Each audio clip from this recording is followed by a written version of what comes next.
Well, hello, welcome to today's Ocean Science Lecture. I'm Dennis Hanisak. I'm a research professor here at Harbor Branch and host of the series. So this is our second lecture that is originating in this virtual format rather than our in-person lectures in our Johnson Education Center auditorium, obviously because of the pandemic. First, I want to tell you about our winter series.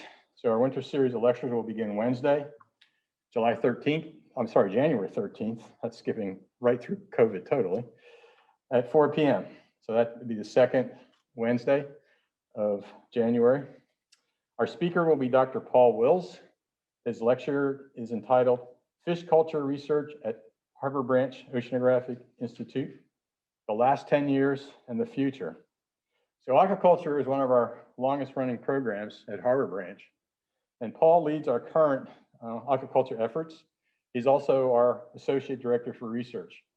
He's going to talk about his research to his and all the other colleagues that he has to research to advance fish culture and aquaculture system development at Harbor Branch. And as I said, plans for the future. I don't really know the full scope of Paul's lecture. I mean, it's not till next month. Paul may not even know what he's going to fully talk about yet. But there's many projects that Paul could include, because we have a very diverse program in aquaculture. So for example, many of you may have seen the recent news about our Harbor Branch team being the first in the world to spawn bonefish in captivity. And that was really exciting.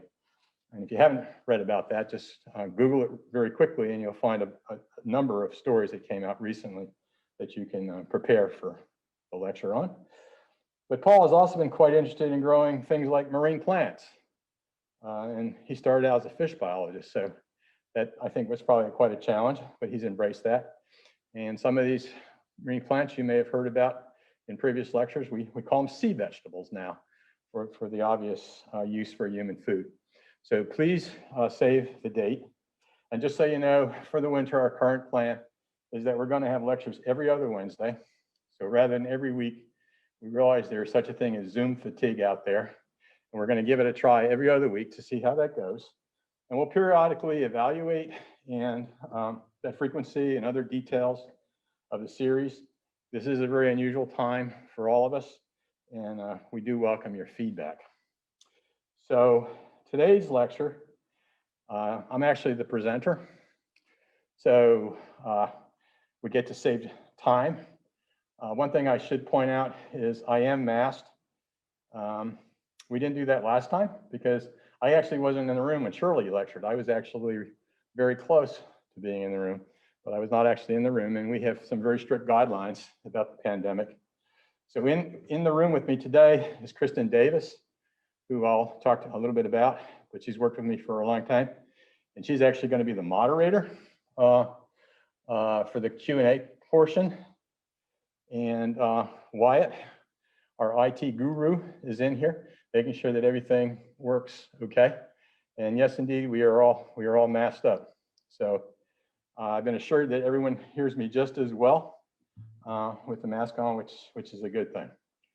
So those of you who have been regulars over the years probably know a lot about me. I tried to say, a couple of things, mix it up a little bit. I grew up in New Jersey. And usually there's a big shout out from the people in the room who are from New Jersey. And then I say, we all know why we're from New Jersey, right? But see, that kind of stuff just doesn't work as well in the virtual format. So I can't quite go that way. But then I went to school as an undergraduate at Rutgers, the university. I went to Rutgers College, the part of the university. And then I was very lucky. I went to the University of Rhode Island. It was almost kind of on a lark that I decided to go there for graduate school. It turned out to be a great thing for me and gave me a very strong background for a lot of the work that I do to this day. Near the end of that, I got a note.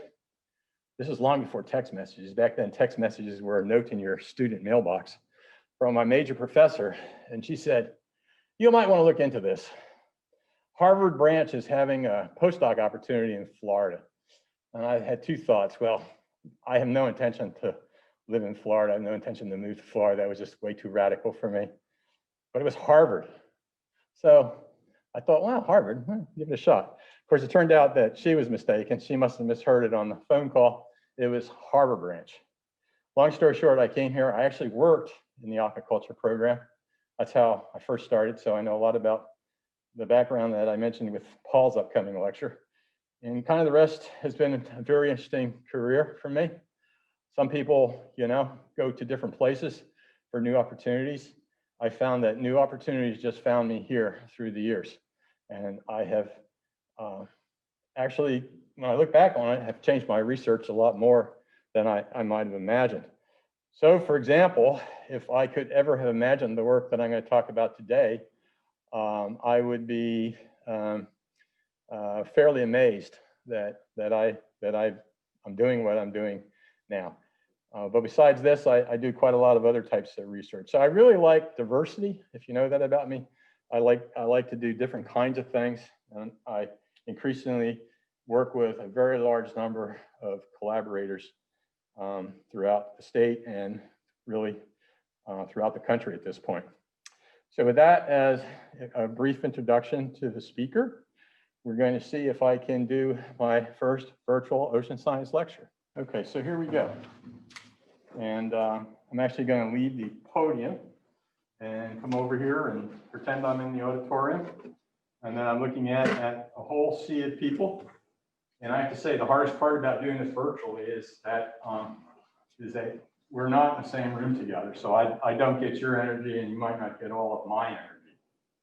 Also, we got one quick message that came in saying I do sound a little muffled behind the mask. So we're going to try to improve that with the sound. And also, I'm going to try to speak a little slower. So what I've learned is that if the mask interferes with the communication, you don't talk louder, you're supposed to talk slower. So that'll be a challenge for me, especially once I get going. So let's see how it goes. So today I'm going to talk about IRLON 2.0. And the tagline is addressing emerging environmental issues in the Indian River Lagoon. So I always like to give a quick outline as to what I'm going to do during my talk, give you some idea. I'm going to give you background on IRLON, which is our Indian River Lagoon Observatory Network of Environmental Sensors. Many of you have heard lectures from me in the past, although ironically, when I look back the last several years, I've actually talked about other things because I have a real diverse portfolio. So I realized actually it's been a while since I've talked about IRLON. So I'm going to kind of recap some of the things that I call interesting observations. I mean, after all, this is an observation or an observatory network. And so I like to kind of talk about things more as stories or observations. I'm going to throw a lot of data at you because after all, that's what I do. Then I'm going to tell you about what I call, this is kind of a nickname, IRLON 2.0. This is the next phase of this work. New capabilities and also new locations. For most of you, you don't need to get much information on the Indian River Lagoon. But one thing that's really interesting about going virtual, for example, in the lecture last year, we had people from far away, not just far away in Florida, but throughout the country. We had people from outside the United States. So one good thing about how we're working during COVID is actually we have a chance to expand the outreach that we're doing with our work here at Harbor Branch. So for those of you who may not be too familiar with the lagoon, the Indian River Lagoon occupies about 40% of the east coast of Florida. It is oftentimes reported to be very biodiverse. Very biodiverse means it has a lot of different species, a lot of different types of plants and animals. It's very shallow. On average, it's about 5 feet deep. It's deeper, it's because it's an unnatural area that we probably have dredged. We being, our whole society. It's basically long and skinny. It's a very interesting place. Like estuaries throughout the world, the lagoon, and sometimes I'll say IRL, short for Indian River Lagoon, has a lot of challenges. This is kind of my hit list of things that I think are particularly of concern to us. I'm not going to go through that whole list, but I will try to show you how the observatory seeks to provide data to address all those types of issues. So about 10 years ago, I started something called the Indian River Lagoon Observatory, IRLO for short. And initially, I was just trying to get people to work together a little bit better on the lagoon. Initially, folks here at Harbor Branch, and then beyond the gates of Harbor Branch, because really, in this day and age, we all need to work together. Resources are slim. The challenges and the problems are enormous. So, you know, it's imperative that we work together. And a key part of science is, and you all see this now with the COVID pandemic, you see those stats every night. You can go online and parse the data any way you want to see what the trends are anywhere in the world. That's what we're trying to do with IRLO. We're trying to do it though for data that is specific to understanding its ecological function and making those data readily available. So there's three cornerstones of IRLO. First is long-term multidisciplinary ecosystem-based approach research. So many of you know I work on seagrasses and macroalgae. So that tends to be how I would like to apply the data, the water quality data and so on. There are other folks who work on different types of questions that use the data. But we're all interested ultimately in an ecosystem-based approach. Another important aspect is collaboration among organizations every year since 2012. So this will be our 10th year coming up.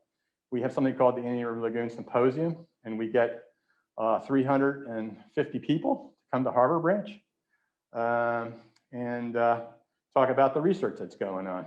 And this year we will still be doing that.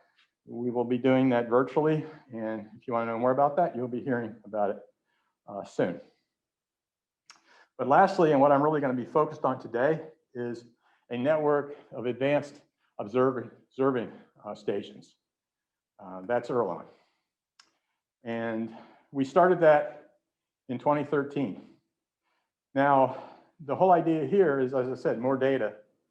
But a little more specifically, the key aspects of this is that it is real time, that it is highly accurate data, and that we address certain key biogeochemical, which commonly a lot of people would say, hey, that's water quality data. And also, interestingly, I think, and I'll show you some examples of this, we actually also hook this to the weather, because especially in a shallow estuary like the lagoon, there's a really tight fit sometimes between what happens in the water and what happens with rain, wind, and light, for example. So previously, this is the array of parameters that we measure. I won't go through them all, but some of them are standard things that we would use in any kind of oceanographic or marine research approach. Things like temperature and salinity and dissolved oxygen. And some of them are more focused on reduction of light. Again, I'm a seagrass guy, and light reduction, as you know from previous lectures, is the big challenge for seagrasses. We also do nitrate and phosphate, which is nutrients that you all have heard quite a lot about. So back when I was a graduate student, I used to have to do that old school manually in the basement of a building on that URI campus, and it was pretty tough work. And the conditions weren't very good in that basement, by the way.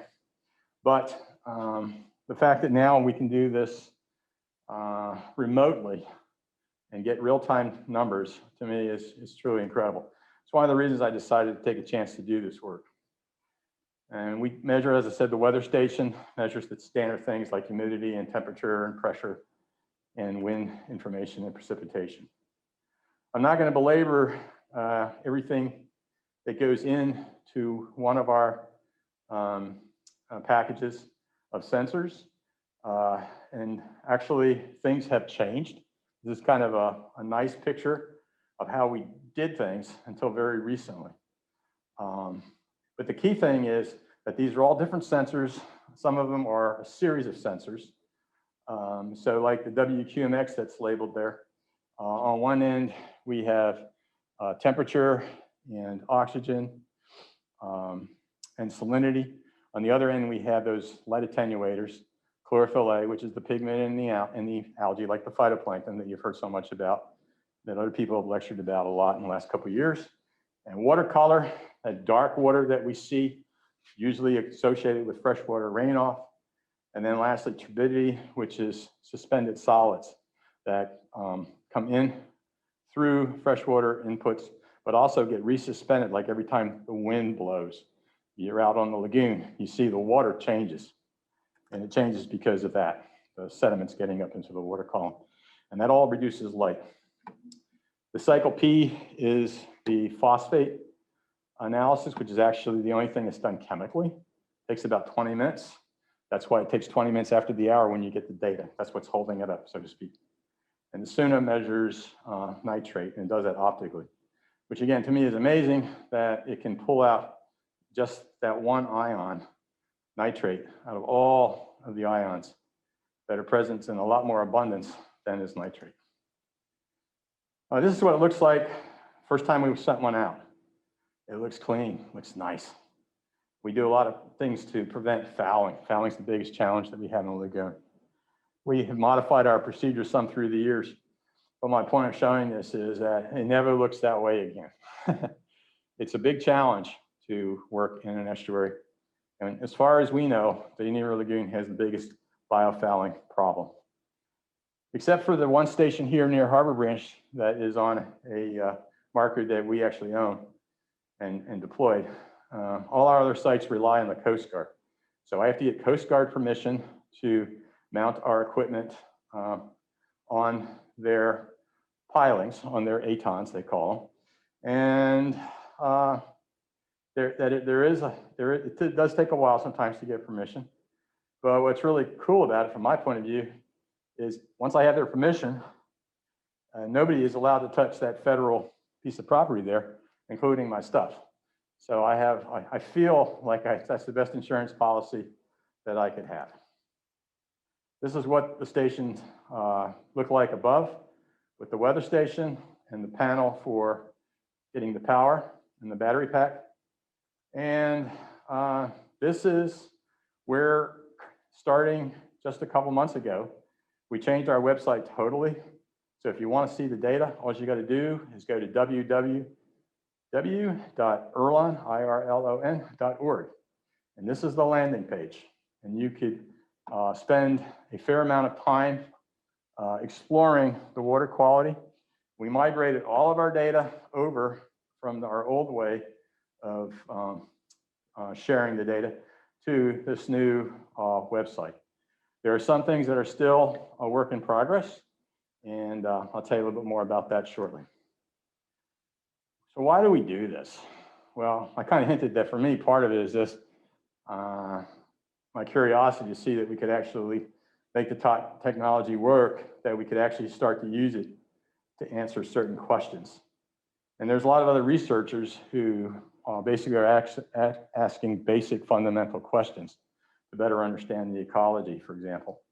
But we have a lot of government agencies that are more interested in managing the water in terms of water quality changes. Also, there's lots of plans to restore the lagoon.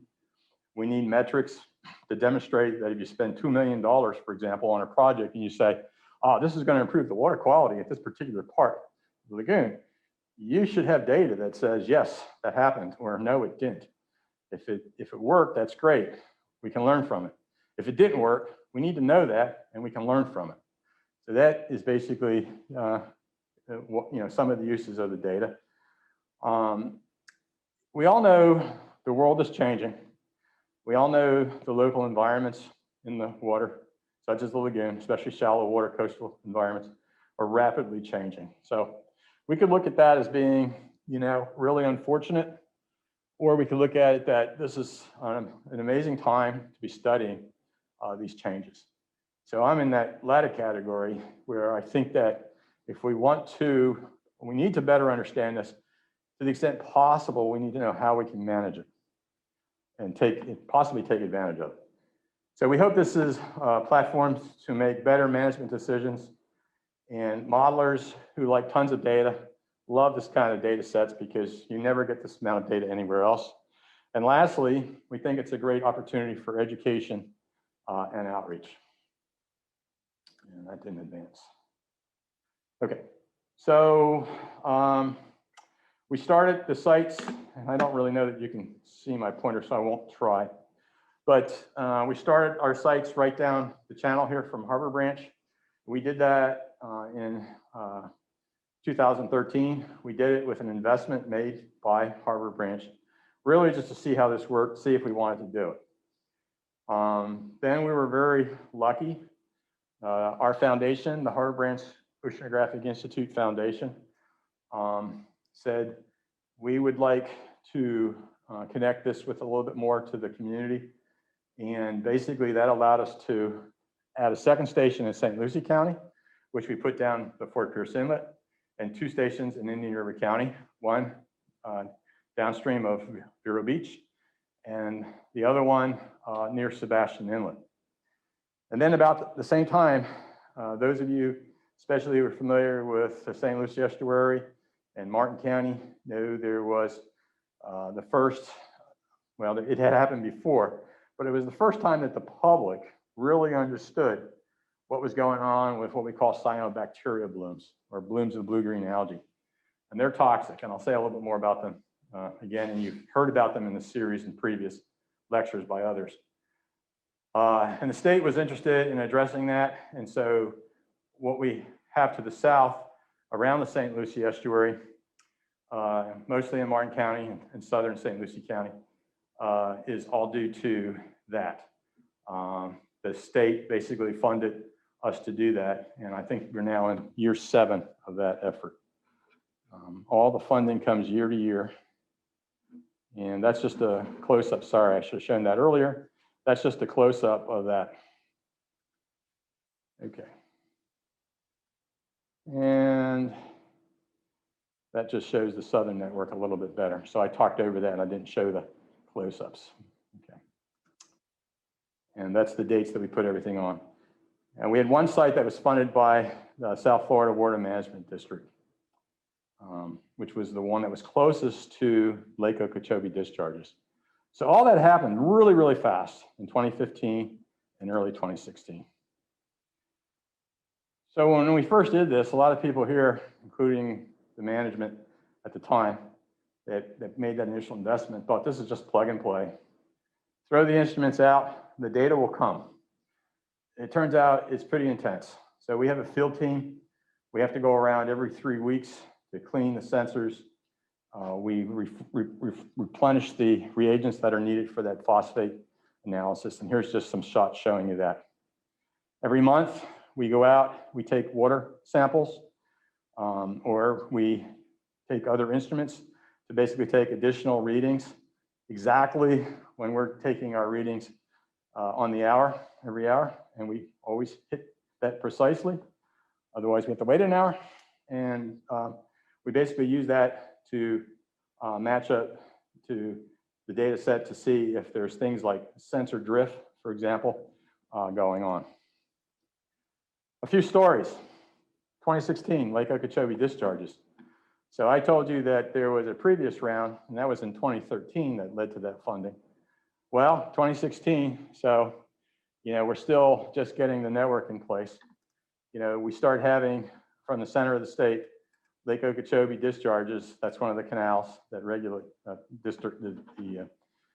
That's one of the canals that is, sorry, you have something coming up here on the screen. And what was going on at the time was there's a very large cyanobacteria bloom in Lake Okeechobee. I don't know how you can see that on the screen, but it occupied a very high percentage of the surface area.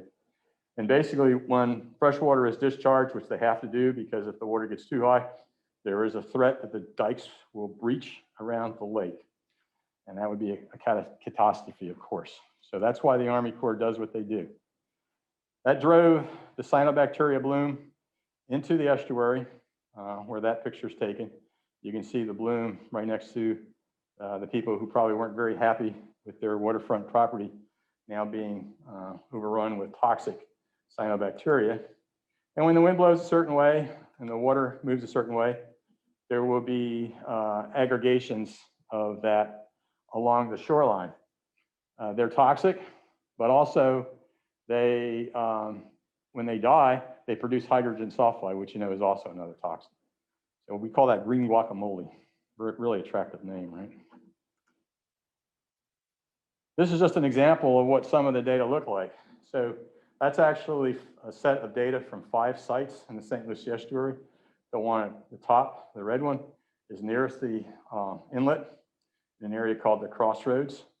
And as you go down lower in the graph, each color is a different station. But you get an idea of the overall patterns. And the scale goes from all the way down to 0 at the bottom, which essentially is totally fresh. And it's 35 parts per thousand around the inlet. And you can see that during this period of time, which was in 2016, we had incredible low salinities due to the discharges. And they went on for 9 months. And the odd thing about it was it started in the dry season, because it wasn't a very dry season that year. It was a very wet dry season, as we say. And it went on. Periodically, we had a serious storm that came in and added some more insults. But in the end, it was 9 months, 279 days, with a very substantial load of fresh water, lots of sediment and silt, huge quantities of nitrogen and phosphorus. So the salinity alone being reduced is a serious problem. Oysters die, seagrasses die, basically anything that is a marine organism that cannot move, in other words, it's not a fish, will die. And then of course the nutrients can feed algal blooms. Another quick story is hurricanes. I think the only thing we thought about hurricanes when we first launched the station was, well, what are we going to do if we have a hurricane? And we talked about that a lot. In the end, we just said, well, whatever it is, we're going to let it roll, because it's these kinds of events that nobody can sample in. And we think that in a very serious storm, we would lose probably most everything above the water, which is the least expensive part. And we think that the sensors below would be okay. So far, that's been true, although we've never really had a real hurricane. We've had brushes with some, and as you'll see, they were just tropical storms. So 2 that happened during that period of time was Matthew in 2016 and Irma about a year later in 2017. And this is now from our weather station located in that part of the lagoon. And basically, we see a very similar pattern. In both cases, we only had moderate tropical storm winds of about 50 miles per hour. So, hurricane is in the 70s. So, that really even was, we didn't really have hurricane winds. We had brushes with it. And Irma, peak winds lasted a little bit longer than Matthew. And what did that do for water quality? Well, Matthew caused a very short term, you can see the dip in the center of the graph in salinity. And Irma at the same locations, you can see that that happened for a much longer period of time. So it was a greater reduction, lasted for a longer time because of the duration of the event. And we continued to have freshwater releases for a large period of time. So we were essentially, had turned the estuary into a freshwater system for a number of months that particular year, thanks to the storms. Looking at some water quality features, I always like to look at turbidity because, storms come in, they kick up, as I said earlier, a lot of sediment, and you can see how extreme those turbidities are. You can look to the bottom before the storms hit both years. That's kind of what we see, year round. And all of a sudden, we have this big incursion of turbidity. And it lasted much longer in Irma. Why? Because we had longer sustained winds that I showed you earlier. So again, coupling meteorological events with our weather station and water quality can really help interpretation. And then we could compare interannual variability. Just a quick story here is that the data to the left is 2016. The data to the right is 2017. Doesn't take a scientist to look at those and say, wow, those salinity patterns are totally different. In 2017, we see a much more normal situation. We see that near the inlets, there's not much change in salinity because that's basically ocean water coming and going, and it stays high. It doesn't plummet the way it does in 2016. We see most of the estuary has got a very healthy salinity in the 20 parts per thousand range, even all the way upstream. And I already said in 2016, we basically had a freshwater system going. So having these time series is really going to be important to understand the tremendous climate variability that we have right now year to year, but also long term, we know things are changing. Another quick story. One of the interesting things that we saw, which is really relevant now to those of you who are following what's going on in the northern part of the lagoon right now, which is fish kills. We have seen anoxic, hypoxic events. So this is basically looking at dissolved oxygen. Anoxia is basically little or no oxygen, very low, to the point that the animals are going to die. There's not enough air to breathe, not enough oxygen to breathe. Hypoxic is at a low level that causes significant stress. If the animal cannot get out and move, it's going to die. So this is a case where I've drawn a few lines. My first line is at 4 milligrams per liter. Above that line in Florida is generally considered to be an okay, a satisfactory dissolved oxygen. Below it, we should start to be concerned. That hypoxic line is drawn at 2 milligrams per liter. And then lastly, the anoxic line is drawn at 1. And you can see there's a significant amount of time where it's definitely less than 2, and it's that way for days at a time for anoxia. This is a very serious problem. This happened without any influence of Lake Okeechobee. There was no flow from Lake Okeechobee. This is the site nearest Lake Okeechobee. What happens is when the water's not flowing, it's kind of a dead end, and that's why we have that. Real quick, things we learned. I told you early on, at least one of them, it's not plug and play. There's a lot of work that goes into this. And even with all of the anti-fouling precautions that I mentioned very briefly, it's still a major challenge for us in continuous monitoring. It adds a lot of time, field time. It can interfere with good data, and it really is quite a challenge. Also, we found that there's a lot of variability with what you think you're buying with performance and also things like maintenance. We have learned that the clientele, if you will, the people, the data users, is quite diverse. And the QA/QC, the quality assurance, quality control part of this is really important. And we've worked really hard to do that. And one of the things we learned is there's no cookbook out there. We basically are making the cookbook up. And Kristen in the room has probably worked on that harder than anybody else during this period of time.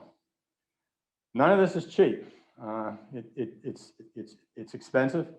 But if you look at the expense in terms of how much data is gotten, and one of my lectures, I showed that calculation to those of you who were there. It's actually, much more cost effective per data point this way. It's just that it's a lot of data. It's a lot of money.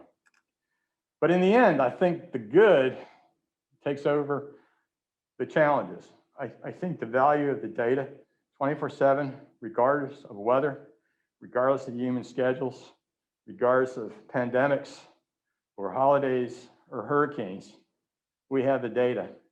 And it's oftentimes those events that really are important players in understanding the lagoon. So what is IRLON 2.0? Well, again, we were lucky. I was given a talk to a group of scientists about a year and a half ago. They came from New York and they wanted to know about IRLON, so I gave them a little spiel. And along the way, I mentioned that, we had some challenges, just like I did. And it was scientists, so I was a little more specific. And we had representatives from our foundation were there for the meeting as well. They had actually kind of set the whole meeting up. And a little while after that, I was asked to say, what would I do to address the current challenges? And what could I do to step IRLON up to the next step? that basically was that challenge that I tried to address. So I'm not going to go through this in great detail at all, but some of our challenges that we fixed. And what happened is we got funding from our foundation. It was very generous. We had a very sharp timeline. It's in 2 phases. The first phase was January through June of this year. The second phase is July of this year until June of next year. So we finished phase 1. It was really challenging during the pandemic to get it done, but we did. And basically, we now can communicate directly to our instrumentation from our desk at work.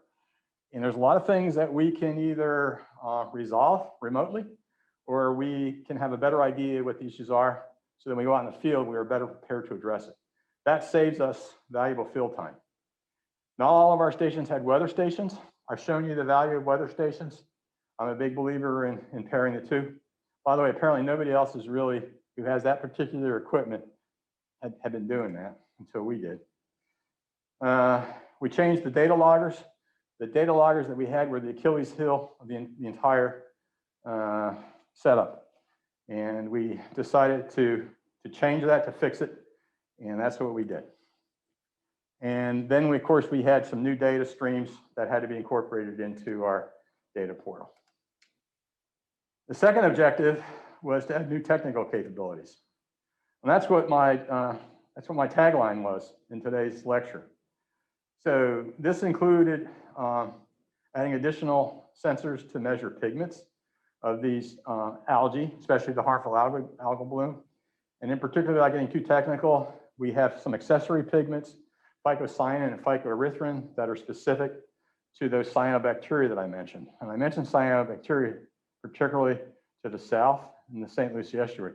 However, the current blooms that we are having and the fish kill that you're seeing, if you've been watching the news on that in Brevard County, there is a heavy cyanobacteria component to it.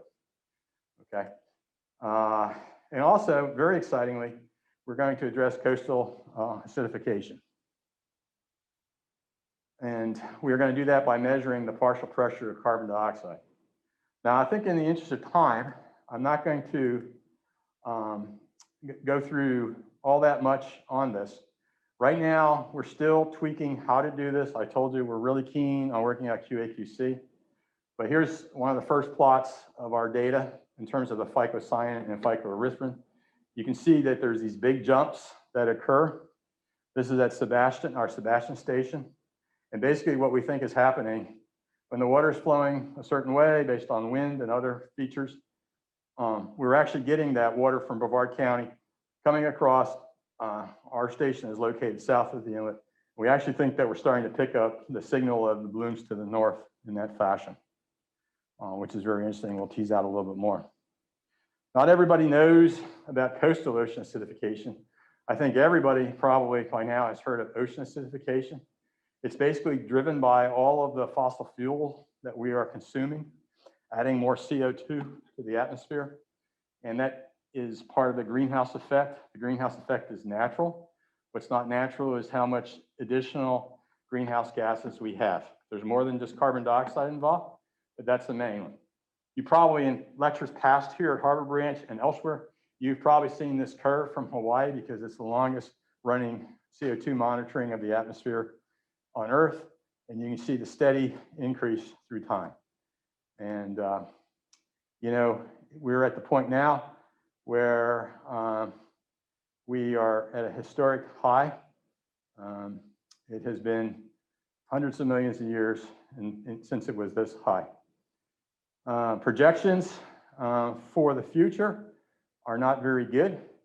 And you can assume business as usual. And even if we were to not take really strict cautions or not go too overboard in the other direction, this problem is only going to accelerate during the next 50 and so years. So by the end of this century, we expect to have up to 3 times what we had at the start of this data set.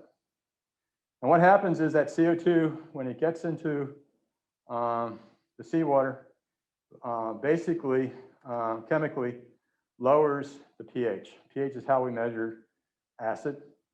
And it's dropped 0.1 of a unit, but that is actually a lot, because that's actually a 26% increase in acidity because it's a logarithmic scale, okay?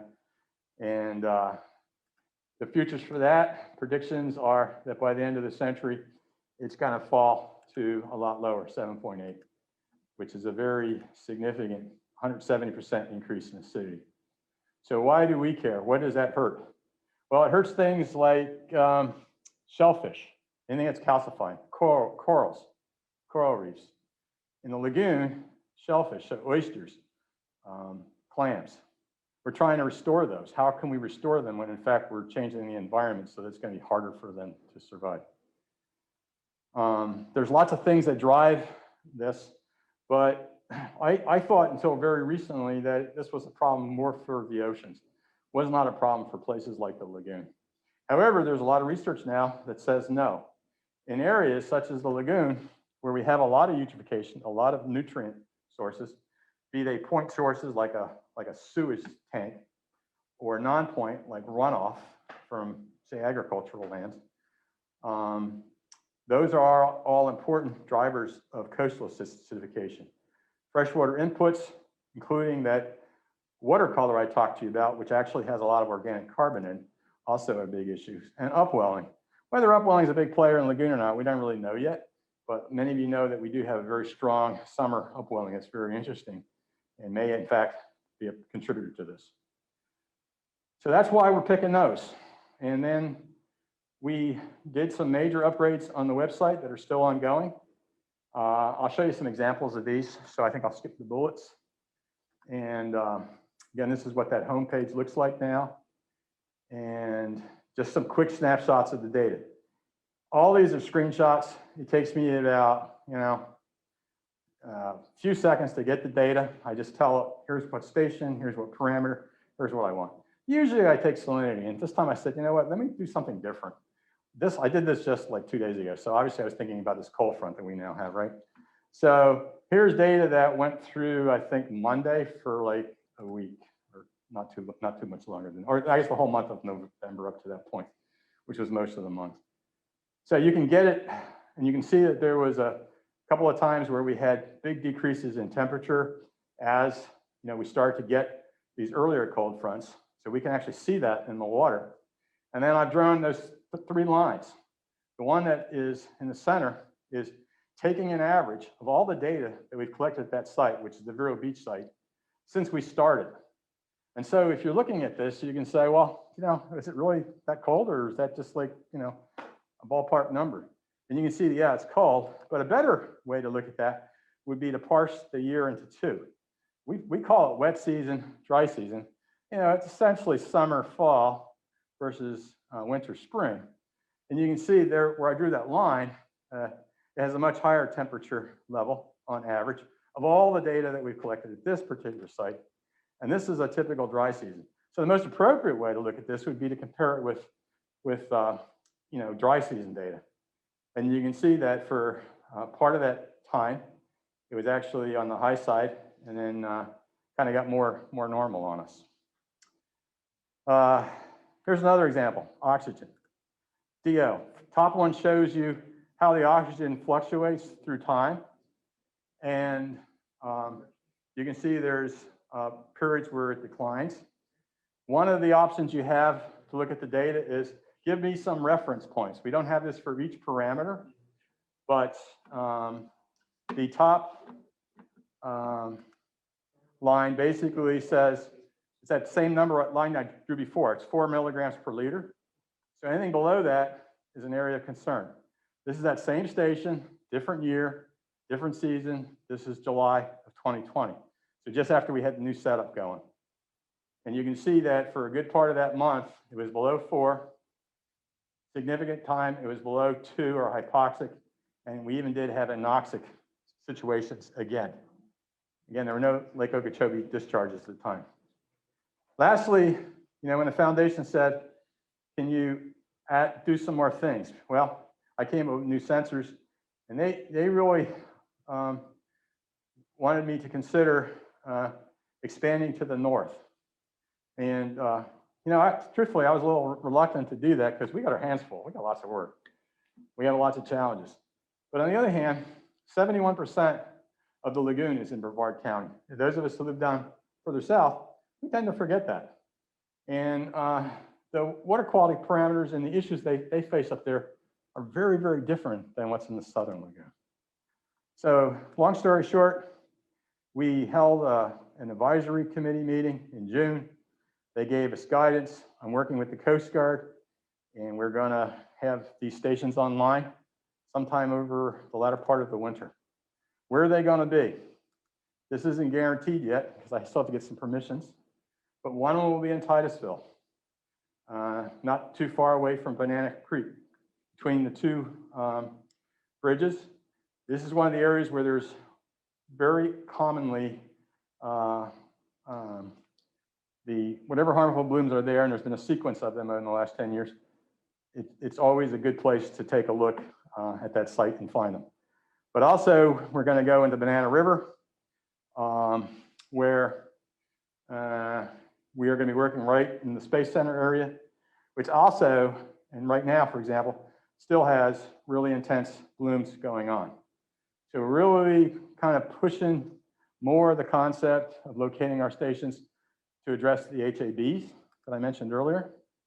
And then the third site is going to be downstream. Sorry, can I go back real quick?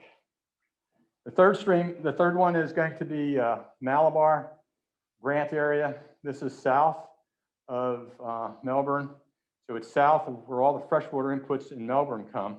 All that water flows south to Sebastian Inlet. And we have a site, as you saw earlier, just south of that. So these two stations will kind of work in partnership to tell us a little bit more about, like, one of the concepts I threw out earlier to you, how that water from Brevard County is coming down and possibly influencing things further to the south. So just to wrap things up, I hope I've convinced you, if not, let me know and I'll give it another try, that these high frequency continuous IRLON data that we're getting really allow us to better understand what's going on in the lagoon. Again, as a biologist, what drives me is, can I understand the biology relative to the environment? How do they go hands in hand? How are plants adapted? How are they stressed? Things like that. Meanwhile, like I said earlier, there's incredible change going on.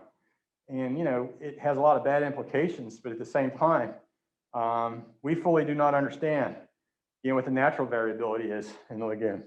We don't understand, or have not seen as well as we can now, how much one year is different than another year. We have a saying in my lab: every day is different in the lagoon, every year has a different emphasis. And we hope that this will allow all of us, whether we're a scientist or a manager or an educator, to learn better and understanding some of the long-term changes that we're having. So just, you know, just without any of the stressors, how are things changing? Let's just say increased sea level rise and, you know, maybe changes in management plans, freshwater discharges, droughts. Some of you may remember there's been times when we have fires here. Not as bad as the ones in California so far. There was once a time when the Everglades burned a few years ago when I first came. It was that dry. Storms that we've talked about and algal blooms, be they the ones to the north or the ones to the south. It's really important for you to realize that this is a really intensive operation. And I could not do it without an incredibly good team of people. So I listed the folks that were most involved with this particular effort, IRLON 2.0. So Kristen Davis is in your room. She's worked with me for 15 years now. She is the day-to-day manager, and she has really learned so much.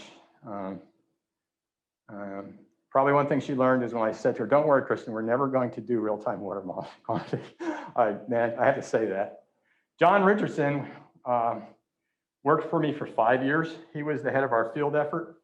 He had a lot to do with the redesign of our stations, and he made things happen. He left in July. His wife got a really good job. She's in the medical field, and they left the area. So it was a loss for us. But we still appreciate all of John's hard efforts, and we will remember him for a long time. And Haley McQueen was hired in February. She's our analyst, and she's had a very challenging normally it's a challenging position, but now we've added all these new water quality parameters, and we basically have to make up almost from scratch how to do the QA/QC. So she has been a wonderful addition.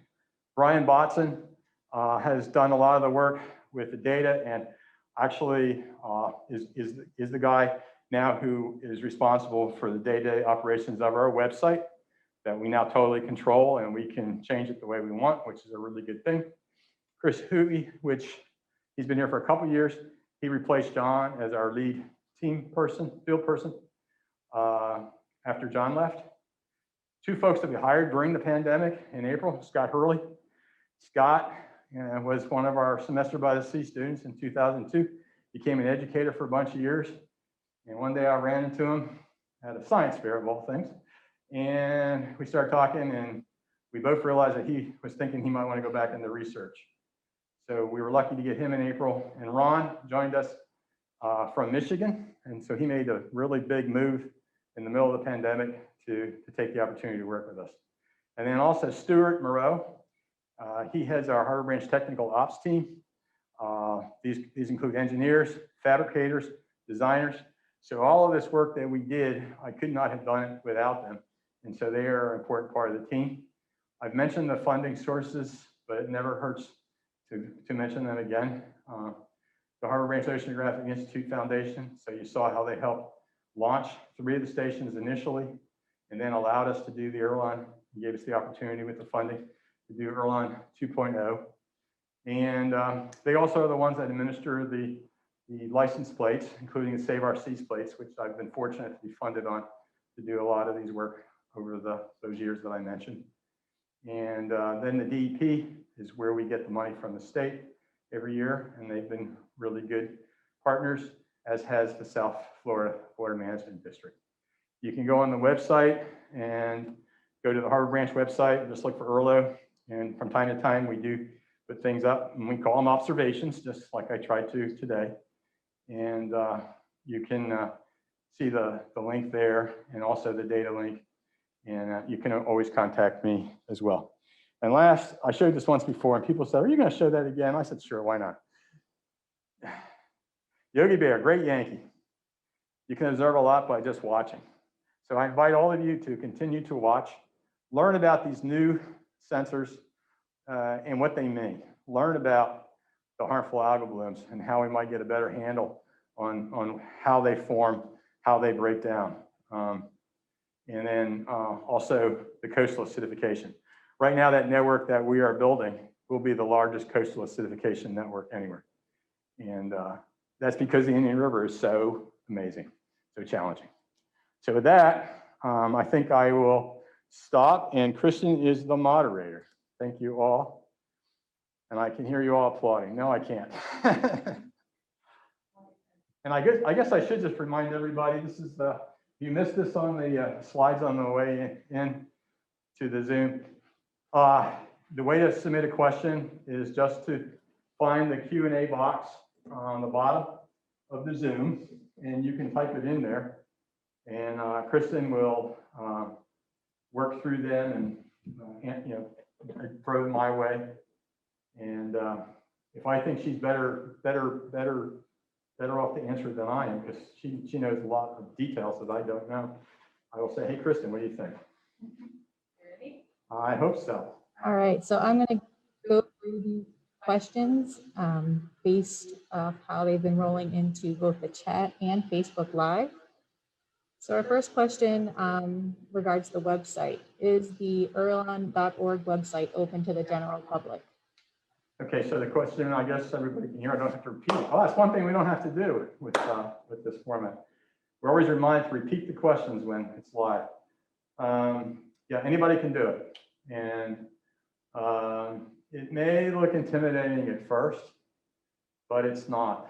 And if anybody does have any challenges there, we have a IRLON mailbox, which is just IRLON at FAU, what is it? HBOI_IRLO. Yeah, say that again, or you can type it into everybody. Oh, I guess they can't see that, right? Yeah, so our website is, to contact us by email, you can email HBOI_IRLO irlo@fau.edu. And one of the things we learned, for example, which I didn't mention, was we have users like fishermen, you know, who look regularly at their particular fishing sites. We have a, what is a sailboat club right down in Martin County, right? Kristen, who watches it all the time for the meteorological data. We have comments from people, boy, it'd be nice to have this data even more often than every hour.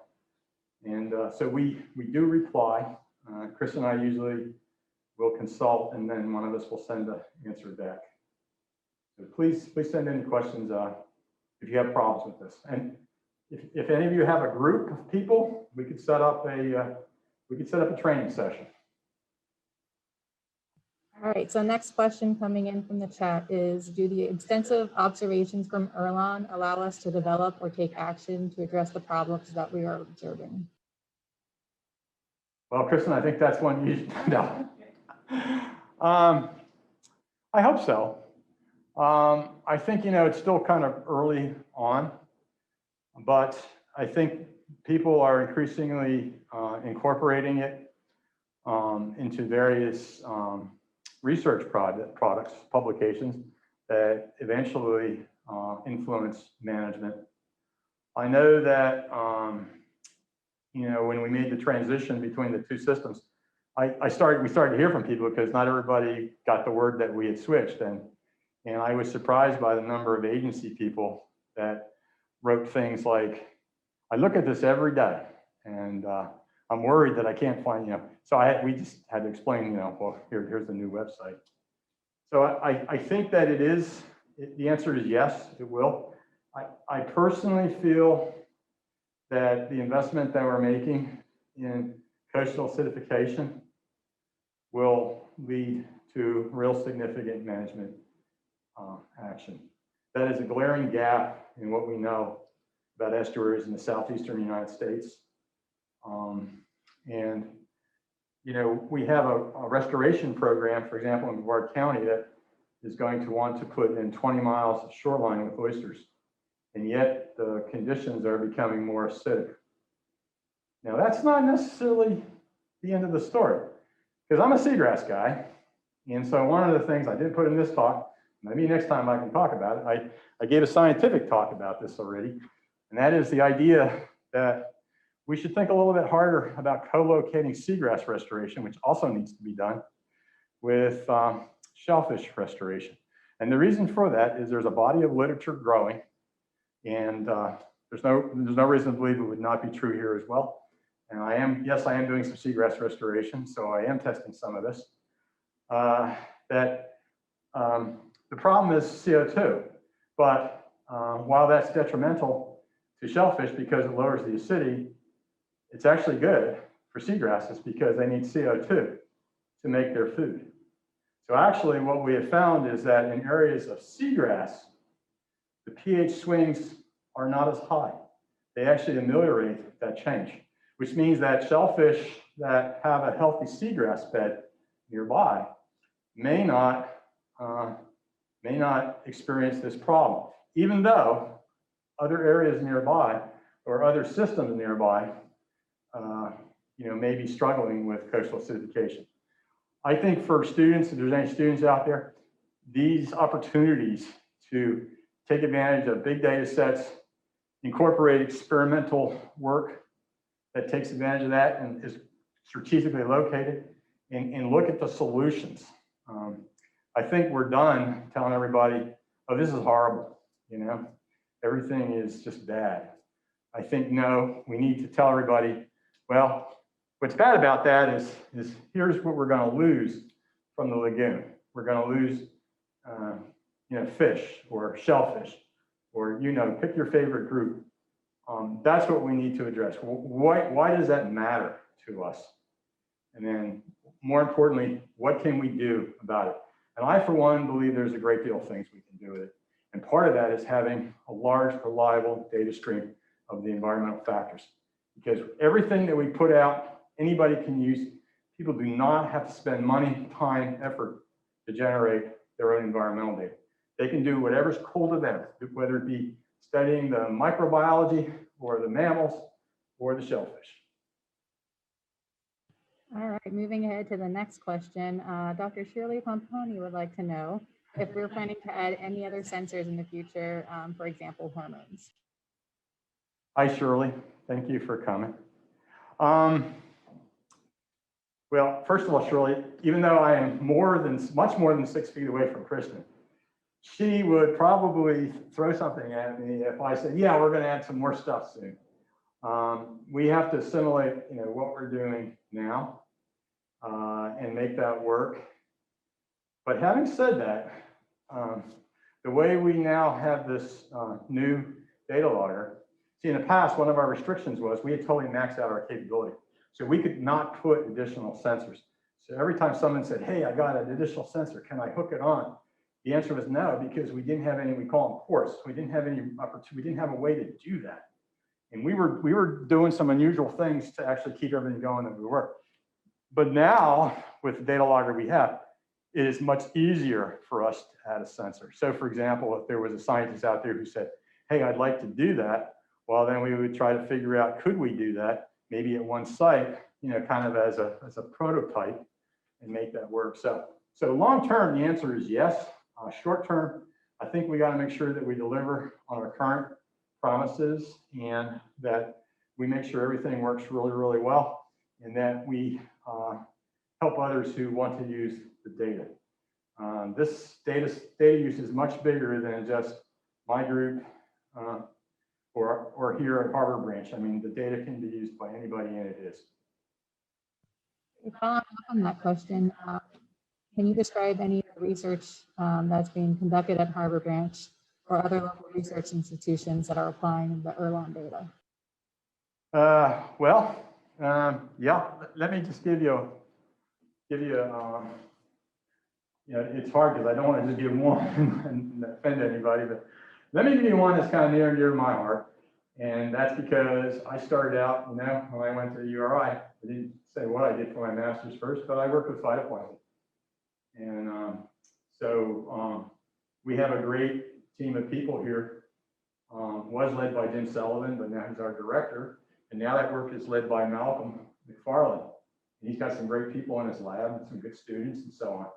And so for several years, when we go out and do those monthly sampling that I mentioned earlier, we take samples for Malcolm and his group. So what he's doing, for example, then, he is specifically looking at which algae are in that chlorophyll signal, for example, that we're getting.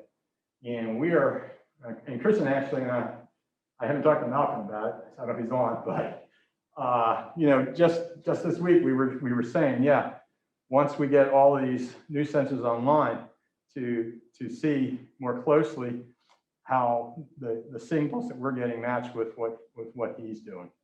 The phytoplankton work, largely, many years ago there was some phytoplankton work done in the lagoon, and then there was a gap of a couple of decades where we know nothing.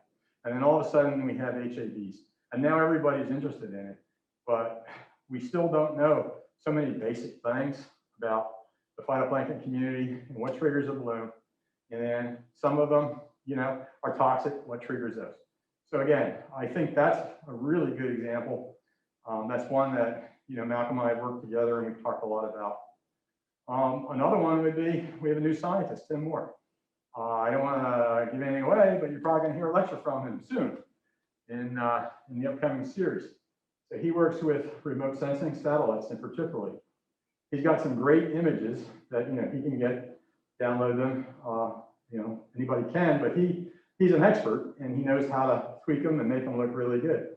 And so actually, I think it was just today or yesterday during COVID. I don't remember what day it is anymore, but where we specifically talked about being able to hook what he's doing with the satellite imagery with our existing stations to the south in the St. Lucie estuary, and also in our upcoming stations in Brevard. So I could go on and give you other examples, but like those are two that are right on the top of my mind right now today. All right, next question. Is any of the IRLON equipment or software proprietary? I might actually defer to Kristen. So my answer is some of the original stuff was, but I think you should answer that because you know really what is proprietary there. I mean, the answer is yes and no. Parts of it probably are, but not our data. So I think in the end, to the user, that's what matters. But Kristen, do you want to say more about that? Yeah, I'd say the instruments are developed and produced by Seabird Scientific for the majority of our sensors. They still do get returned to the factory for annual calibration.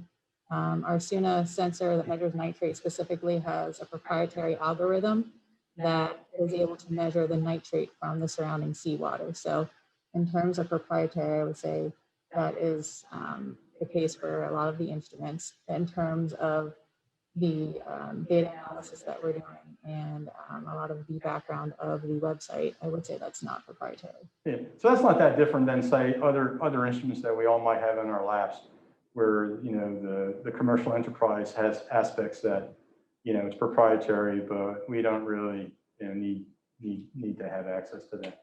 We're more interested in the data and then making it available and encouraging others to use it. All right, so the next question is, have we seen any nitrogen or phosphorus reduction trends as a result of the BMAP process? Well, I think that's probably not something I can answer straight out. I don't know who's on all the participants, because if I saw anybody who would know the answer to that, I would if we were all in that big room together, I would say, okay, so-and-so's in the room and they can answer that. I think the jury is still out on that. I don't think that we know for sure. I know the BMAP is an evolving process. I know that there's some things that we simply do not understand when it comes to some of the environmental stressors and what we're seeing in the lagoon. One example would be the following. We just had the most spectacular dry season ever since I've been here, and I've been here a super long time. And the water was crystal clear in the lagoon in March and April. And I saw bonds and I saw things that I'd never seen before during the pandemic.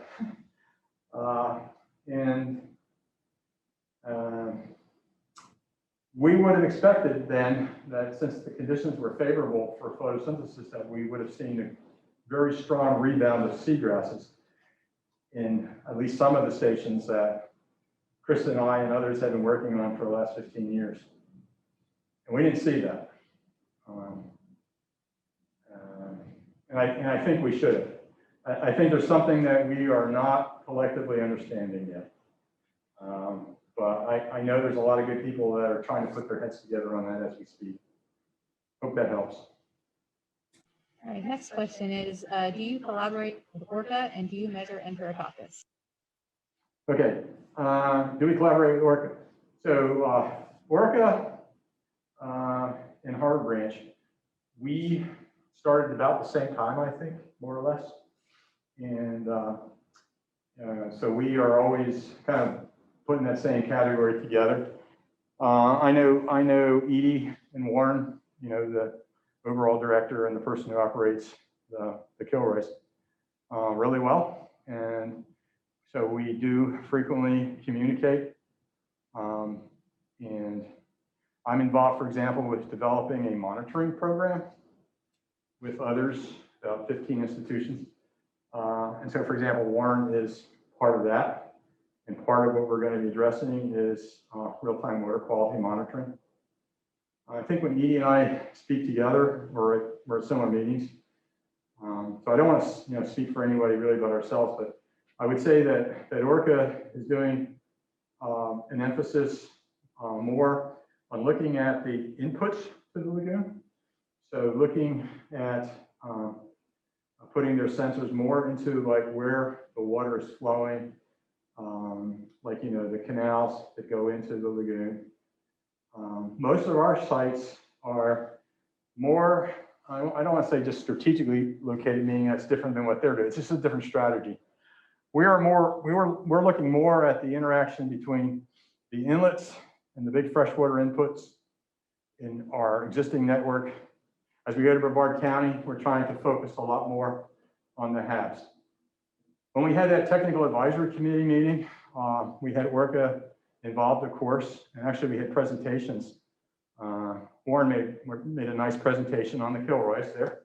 And, you know, one of the things we talked about with a group of about 40 people was, is it better for us to put our stations close together?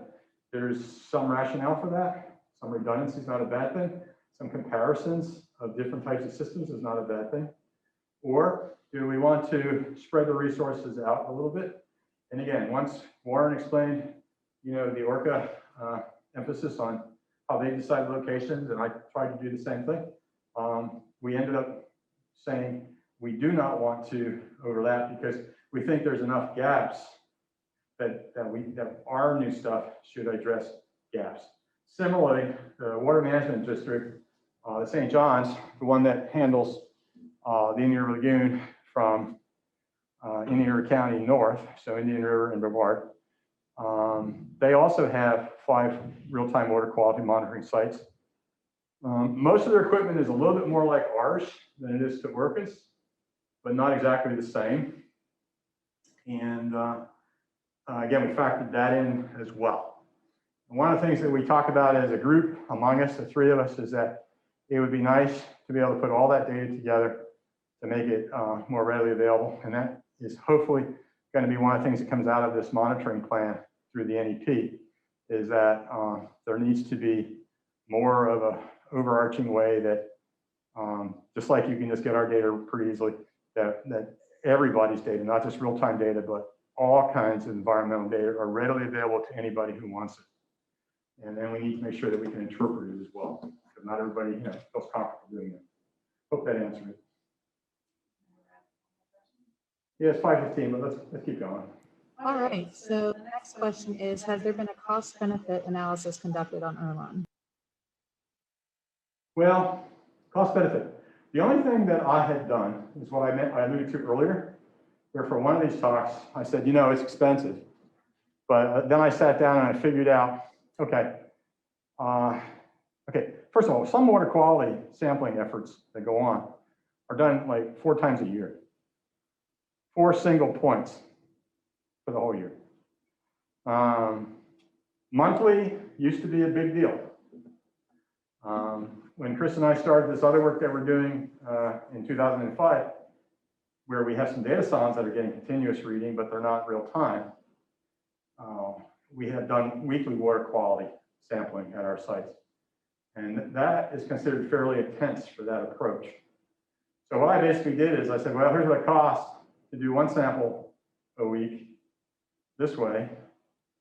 If you do it real time, I don't remember the number off the top of my head, but I think it's 24 times 7, so that must be like 168 or something like that.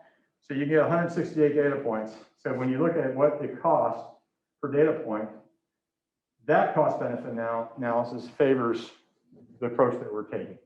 So the investment up front is higher, but the per data cost is lower. So I guess you could say that's another case, you know, volume, right? And a lot of businesses are based on volume.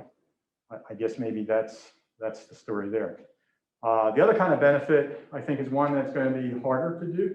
It needs to be done over a long period of time. And to me, the benefit there would be not dollars and cents. The benefit there would be, were we able to make some changes? Were we able to demonstrate some things that needed to be improved and they were improved? Or did we show how things that were supposed to work this way did not, and this needs to be rethought? So I still think that in the end, that's where we should really be evaluated long-term, that we made those impacts on management of the lagoon.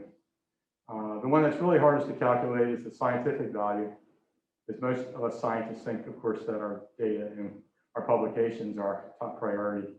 I think on that point of view, there's lots of people now who are actually starting to use the data for that reason. So I guess in terms of that would be another benefit. But those are like 3 different currencies. One is real dollars, one is management action, the other one is knowledge, if you will, or science. All right, the next question is, following our expansion into Brevard County, where else would you like to see the IRLON site be deployed and why? Now, none of you could see but me, the real ugly look that Kristen looked at me when asked about more expansion. But I guess it's okay to say that, that we, as part of a bigger project that is led by another scientist here, Gordon Beckler, who some of you may have heard in one of his previous lectures in the series. We're actually working in Lake Okeechobee. And so sometime this winter, about the same time we had 3 stations to the north, we're going to be adding 2 stations at different depths, strategically located, as part of a bigger effort to look at water quality and the cyanobacteria blooms there. So actually, we're not really going from 10 stations to 13. We're actually going 10 to 15. There was kind of a joke that John Richardson, who I said used to work for me and he went north, during times of, most of the times everybody's too busy, so I don't have that many meetings with everybody. I kind of do it more one-on-one or emails or small groups. And this was even before COVID. And so there for a while, when we got these new opportunities, I'd get everybody in the room together and I'd say, you know, okay, guess what? We're going to have more. The first thing we're worried about is, well, it's more work. How are we going to get it done? Are we going to get new people? What are we going to do differently? What's the challenges? So yeah, I remember John once saying, anytime we have an all hands meeting, it just means we're either buying more instruments and more stations, or there's a hurricane coming. Because we do the same thing for hurricane preps. So I hope that helps. But we get asked that a lot, so stand by. Following up on that question, what scenario do you envision if the IRL area would be hit by multiple hurricanes like the Gulf Coast was this year? Well, I'm sure glad I wasn't in Louisiana this year. And I really worried about getting a hurricane during the pandemic. And it's kind of amazing. Florida only got 1 direct strike out of 30 named storms. That's unbelievable. So I think we were really super lucky.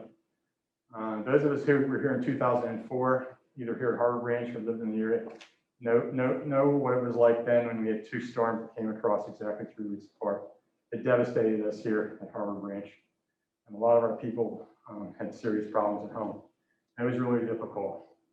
Our goal, though, and we have procedures in place, is that we would try to keep everything going as much as we could. I told you earlier that, you know, a hurricane might mean that we lose what's above water. So what's above water is our power.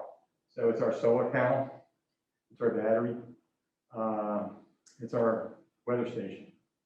So it might not make it through a storm, but the sensors below water would continue to operate. The way it's currently set, we believe it's about 48 hours after we would lose power, after we lose our solar cells, let me say it that way. So 48 hours after a storm hits, that would actually be incredibly good data, but we also have the ability to change the frequency. So if we thought, for example, that we were going to get a category 4 storm for real, as opposed to the near misses that we've had, that would be a major discussion point. And the cool thing is we could change that remotely. We don't have to go around to all of our stations as we would have in the past to have done that. So our goal is to try to capture those events as best we can. We do have some backups in case we lose a station, in case we lose a solar panel, but it would not be enough to cover enough stations. Fortunately, the lagoon is so spread out geographically.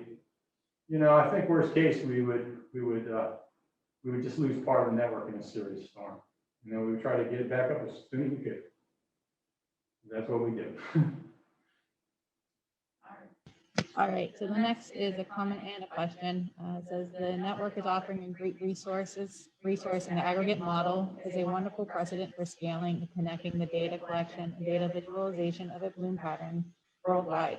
Does the monitoring plan that you mentioned include looking further linking sea and space data sets with supercomputing capabilities for live global immersive visualization in the future?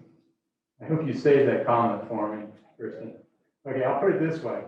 If it's not called out in the monitoring plan, I think you just did for us, and you're going to save that bullet, and I will do everything I can to put that line right in there and let my colleagues consider it. I think one of the sections will in fact be called something about better use of 21st century technology. Satellites is one. Then we go to another total extreme. I think there was one talk maybe 2 years ago on something called eDNA, which is environmental DNA. And basically, this is basically looking at what is in the water without having to actually like capture all the fish. You can actually, fish slough off material all the time. They're kind of slimy, right? And that gets in the water. Almost all organisms leave some genetic material in the water. So one way to do much more wide-scale assessment, say, of biodiversity, would be a tool like that. So that's something that we have discussed. There's some thought that we might want to hold that for phase 2 work for next year. But I think minimally we will be saying, here's a few examples. The use of big data too is something that I'm sure we will call out. That was part of what the comment was. I personally feel like we're all underutilizing that.